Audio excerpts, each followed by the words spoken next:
sinking like stones, all that we fall for. Good afternoon, my name is Marin Echevarria and today I'm going to talk about conditionals. In English, we have four kinds of conditionals: the 0, 1, 2, and 3.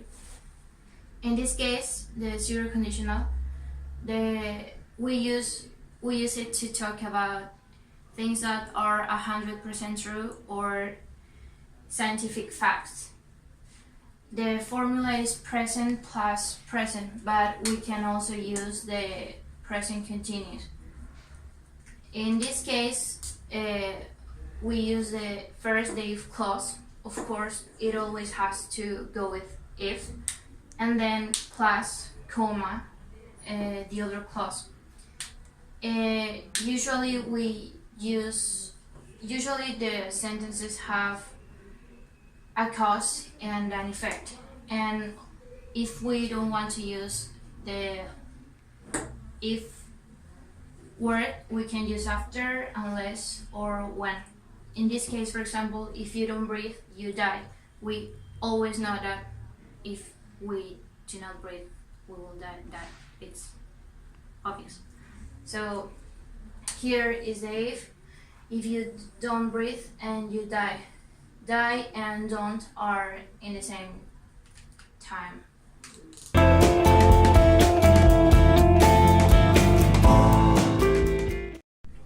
And second one, we have the first conditional. We use this one to talk about probabilities or things that are 60, 80, or 70, 100% true. In this case, the formula changes and we use present plus a model. The model could be will or won't in case of negative, could, can, might, that it's for things that are 50% true, may 30% true, must, and should. In this case, for example, if I have money, I will go to the concert of Harry Styles. We have the if, have that it's in present, and in this case we have used the most common modal verb that is will. And of course the if clause plus clause that this never changes.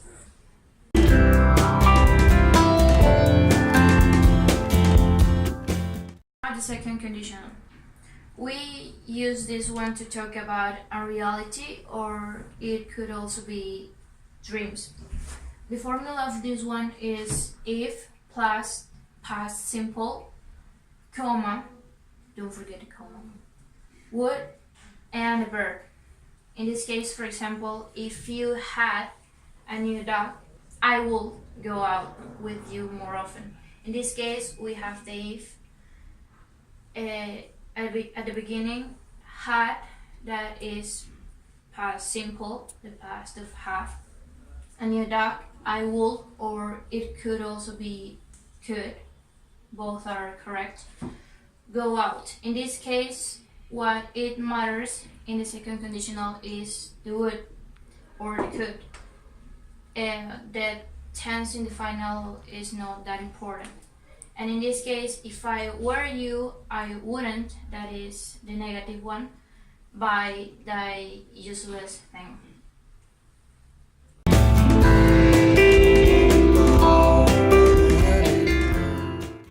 And finally, the third conditional. This one is considered the most difficult one because we have to mix the conditionals very well, and if you miss something, the whole sentence will be wrong. We use the third conditional to talk about impossibilities, and the formula is if plus past perfect, comma, would, and finally the present perfect tense. For example, if the Titanic had missed the iceberg, it wouldn't have sank. In this case, always the if. And had missed it's the past perfect. Then complement, comma, it wouldn't have sunk. In this case, we are using the present perfect.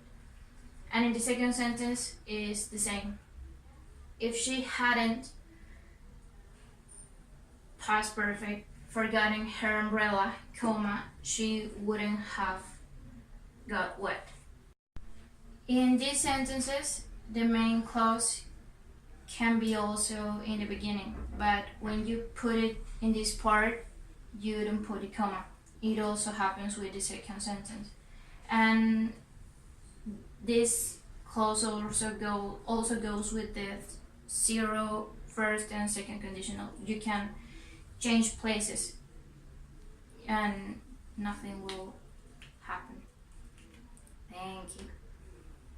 Oh, all that I know, there's nothing here to run from. 'Cause yeah, everybody here's got somebody to lean